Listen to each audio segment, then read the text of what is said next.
Trust me, your final is a lot easier than calculus final. Calculus, they got a rough go at things this year. So, all right, here we go.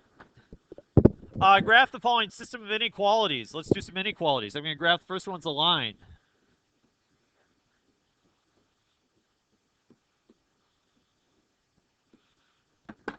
First one is y is less than or equal to 2x minus 1. I plot the negative 1, and then I have a slope of 2, so a rise of 2, a run of 1. Is it a solid line or a dashed line? It's a solid line. It says y is less than, so do I shade above or below? I shade below. I'm just going to draw some arrows to remind me of the direction that I'm shading. Did she? She must have gotten that from me. No. The next one, I'm going to write plus because I wrote the problem incorrectly. It should add a plus, not a minus. And as I graph this one, I'm not going to put it in slope-intercept form because that's not very efficient. And we want to be efficient, right? So I'm going to graph it using x and y intercepts. I'll cover up the y. What's the x-intercept? Cover up the x. What's the y-intercept? Look at how easy that was. So x is 2, y is 3. Dashed line, why is this one dashed? Because it's not equal to. But it doesn't say y is greater than, and it doesn't say y is less than. So therefore, what I need to do is I need to check a point. What's the easiest point on your coordinate plane to plug in? 0, 0. So 0 plus 0, 0. Is 0 greater than 6? No, so 0, 0 cannot be part of the shaded region. So I will shade this side. And as you can see, we have this overlapping region right here that represents our feasible solution set, our intersection, our overlap.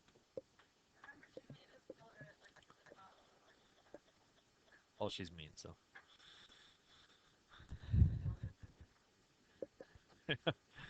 Oh, boy. We could, yeah. All right, stories to share there. All right, next one. I'm going to mark 8. 2, 4, 6, 8.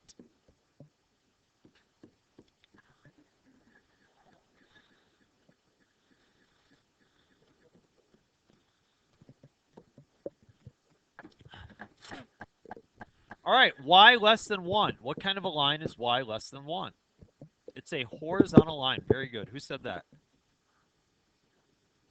Molly's on her game today. Master of mathematics. So y is less than, so I shade below it.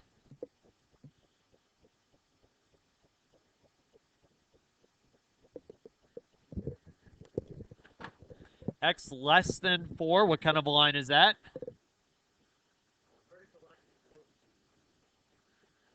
Good. And shade to the left. Michael's got his A game today. No questions wrong yet. Nice job.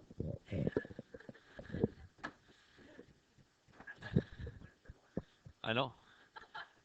Next line, what are the x and y intercepts? Solid line. And if I plug in 0, 0, does 0, 0 work? So I shade that way. Is there an overlapping region? No. There is no overlapping region. So therefore, there is no solution.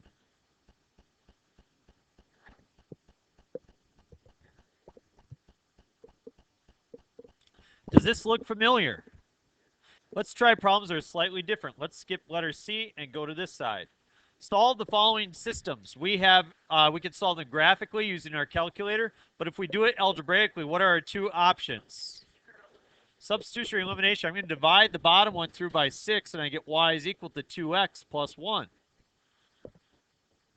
That was pretty easy to solve for y. What am I going to do now? 2x plus 1 in for y. And when I do that, I get 2x equals 2x plus 1 plus 4. 0 equals 5. What does that mean? No solution. What does that mean about the two lines? What does it mean if two lines do not intersect on a plane? They're parallel. Right? The lines are parallel. They do not intersect. There's no solution. I don't know if you guys ever talked about that, but it means that they are inconsistent. Inconsistent means they do not intersect. And they are two different lines, which means they are independent. Would we use substitution or elimination for letter B? Elimination, multiply the top through by. I get a negative 4x plus a 10y is equal to 0.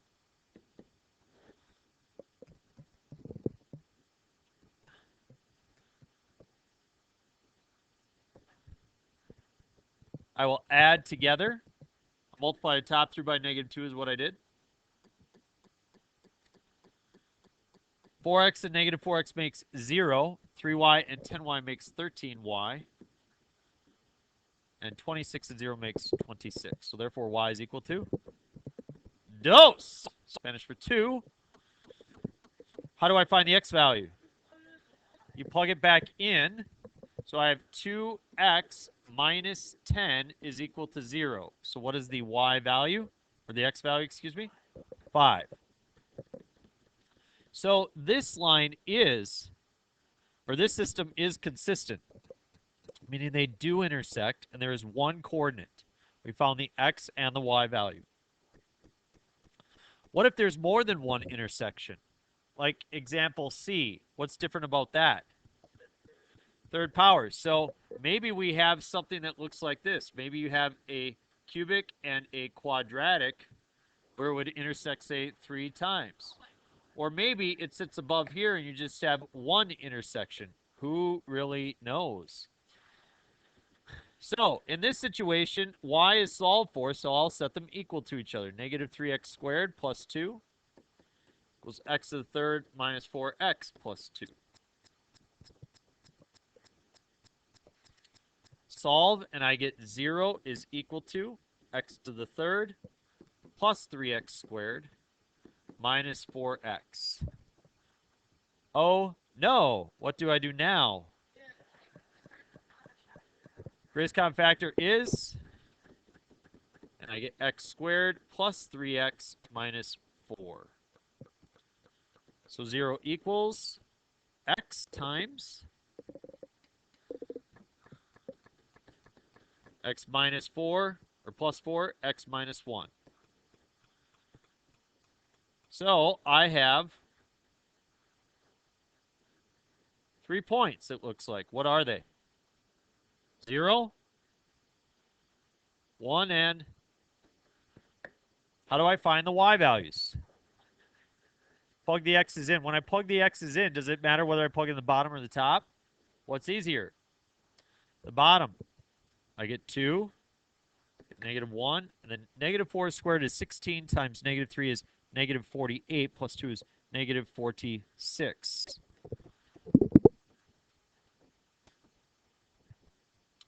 You try the next one on your own.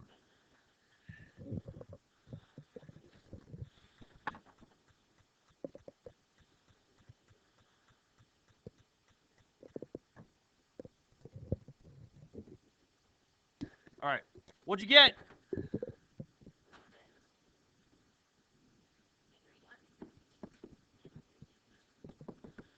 That is correct. All good?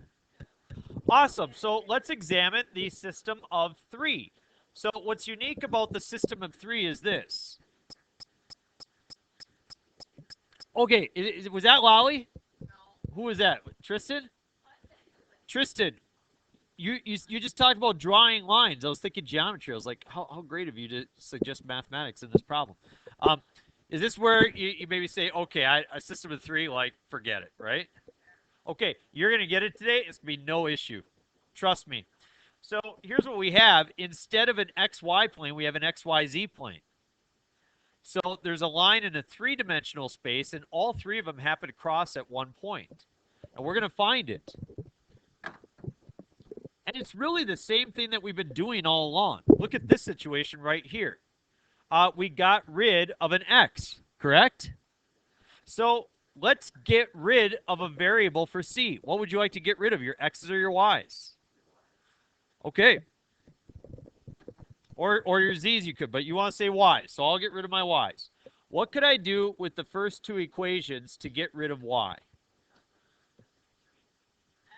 I'm going to add them together. If I take 1 plus 2, I get 3x minus 2z is equal to 1. So I just chose to work with the first two equations to eliminate a variable. I can do the same thing, but I can't use equations 1 and 2. So I either have to use 1 and 3, or I have to use 2 and 3. What would you like to use? Let's use 1 and 3. If you're going to add 1 and 3 together, the y's won't cancel. So you're going to multiply the top equation through by 2. So you then have a 2x minus 2y plus 2z is equal to 10. And now I'm going to add 1 and 3 together. When I add 1 and 3, I get a 5x plus z equals 19. Awesome. We eliminated a variable. If you want to solve for 3 variables, you need 3 equations. So we got rid of one of the variables, and we eliminated it to then just 2 equations. Now I have 2 variables, so I'm going to need 2 equations. That's what I've got. Let's eliminate one of the variables. What do you want to eliminate? Z. Multiply the bottom by,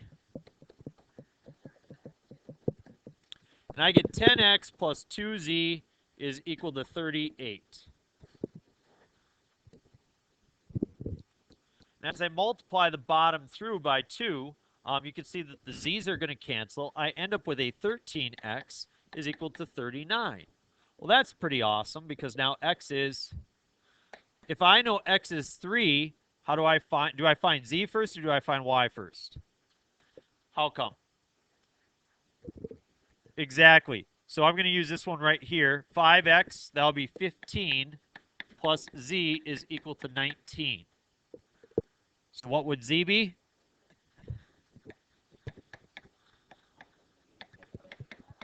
I did that intentionally. So I did, I promise. I'm just really good at my job. Okay, so now we want to find y. So which one should I plug it into? Yeah, let's go to the very first one. Why'd you do that, B. Rodden? Okay, because you just got the x and the y and the z. So we're going to go 3 minus y plus 4 is equal to 5. Or negative y is equal to negative 2, and so y is dose. Very good. Amen, bro. You try the next one on your own. And when you come up with the answer that you believe is correct because you've checked it with one of your friends around you, show the star quality of risk-taking and challenge and post it up on the board so we can all see if you are correct. Okay, for those of you who are working, again, we have the answer for problem D was 2, 4, 6. I show the work for finding x is equal to 2. People went back and found 2, 4, 6. So let's make linear programming simple. Should we make it simple? Let's make it simple. Lolly says, let's do 4 problems of linear programming. Okay, Lolly, we'll just do whatever you want to do. So let's make the problem easy. A small shoe company, okay, manufactures 2 styles of shoes, Oxfords and loafers. 2 machines are used to be able to produce those shoes. We have a cutting machine, and we also have a sewing machine. Each type of shoe requires 15 minutes per pair, a cutting machine, and Oxfords require 10 minutes of sewing, and loafers require 20 minutes. The manufacturer can hire 1 operator for each machine. Each process is available for 8 hours. If the profit is 15 for Oxfords, 20 for loafers, how many pairs of each type should be produced per day for maximum profit? Anybody read it? You feel like, okay, that's like I can't make any sense of it. Exactly. So here's the process. Here's what you do. Trust me. I mean, because I get it. I've been there. And here's what you do. You start with just this one idea. As long as you start here, you're going to know exactly where to go. What's your objective? What are you trying to do? Yeah. So we've got profit. How do we get profit? Yeah, we get money for Oxfords, right? How much money for Oxfords? $15 for Oxfords. You get $20 for loafers.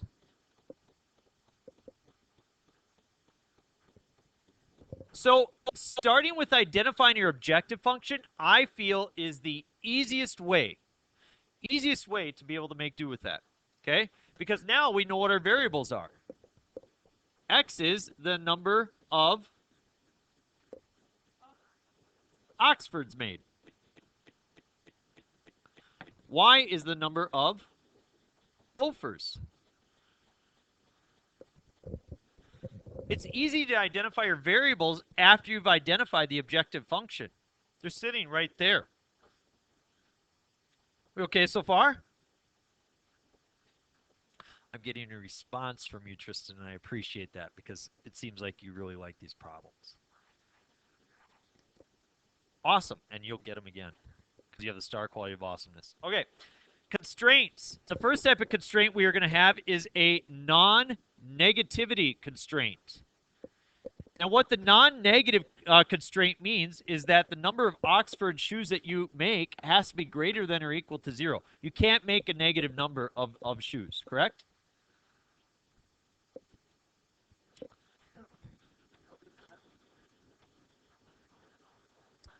Let's do another non-negative constraint.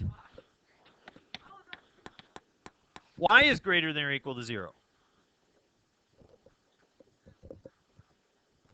So we got X is greater than 0. We got Y is greater than 0. Now let's think what else is in our constraints. And as I write this stuff down, one thing I encourage kids to do is, when we use a bit of information, we just underline it so we know we're kind of done with it. Okay. So why not just produce an infinite number of shoes? There's not enough time. It's never enough time.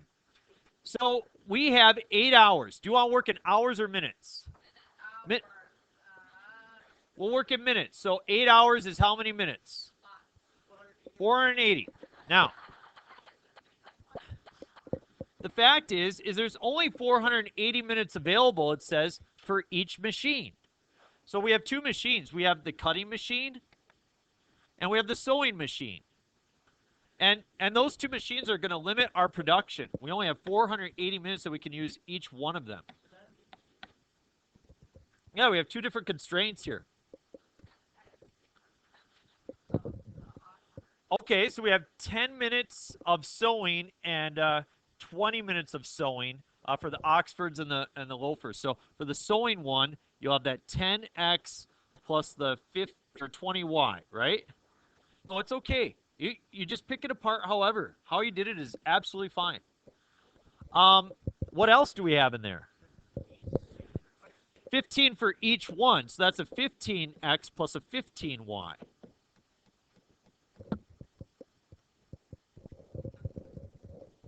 And so we used this piece right there, and we also used this 8-hour one in order to get the 480. So it looks like I've used everything I need to, right? Yeah. So let's go to work. We have Oxfords, and we have loafers.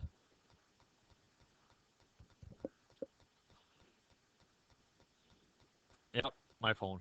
My wife took the dog to the vet, so I think she's updating me.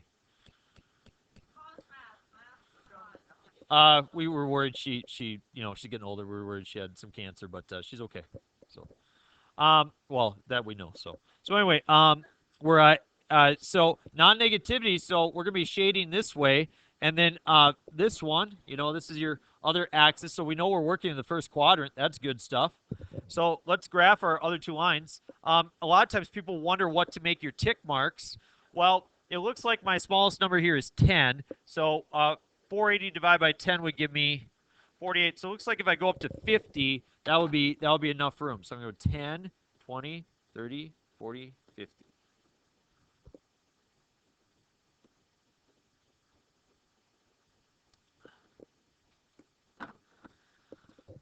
Okay, well, now I got 2 lines to graph. Let's start with the bottom one. I like that one better. If I cover up the y, what's the x-intercept? 48. So, got 48.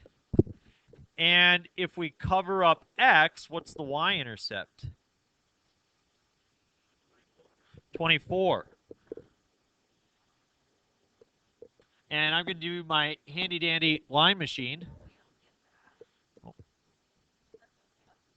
And I'm going to actually write these down. I got 48 and I've got 24. Okay. All right, sweet. How about the other one? What's 480 divided by 15? Somebody got that? 32.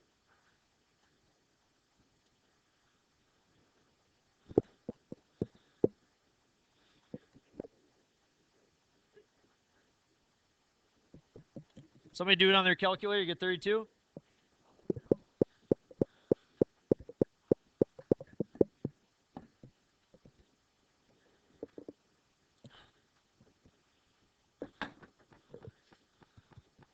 Okay, so it looks like this is our feasible solution area right here. Do you remember what we actually do now? Well, what do we do? Well, we got to find the vertices, right? So I know that one's 0, 0. That one was easy. Somebody got another one for me? Oh, not 48, 0. 0, 24.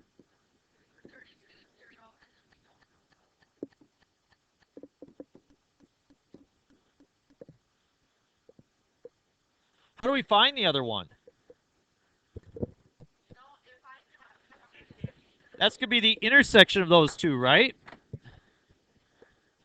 So we're running out of time here, but let's finish the problem, okay? So we got to find the intersection of those two lines. So I should multiply the top through by, let's get rid of the x's. What can they both multiply to?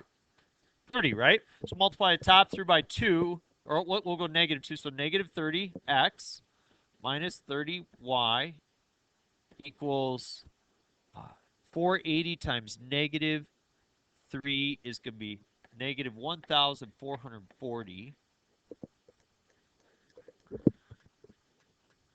Oh, 2. I'm sorry, multiplied by 2. I'm sorry. Forgot.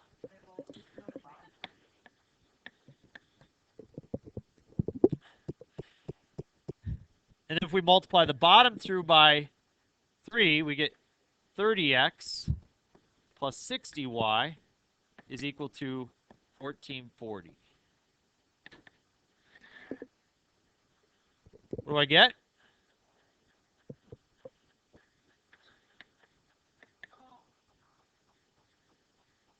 $30y is equal to 480, so y is 16. And if you plug it back in, just hold on. We'll finish it here in just a second. If you plug it back in, you get x is 16 as well. What do you do with these points then? You plug them into your objective function. That will tell you your profit. This will give you $0. This would give you $480. This would give you $480. I believe the 1616 gives you $560. So it's 16 of each pair. Now, I have a worksheet for you.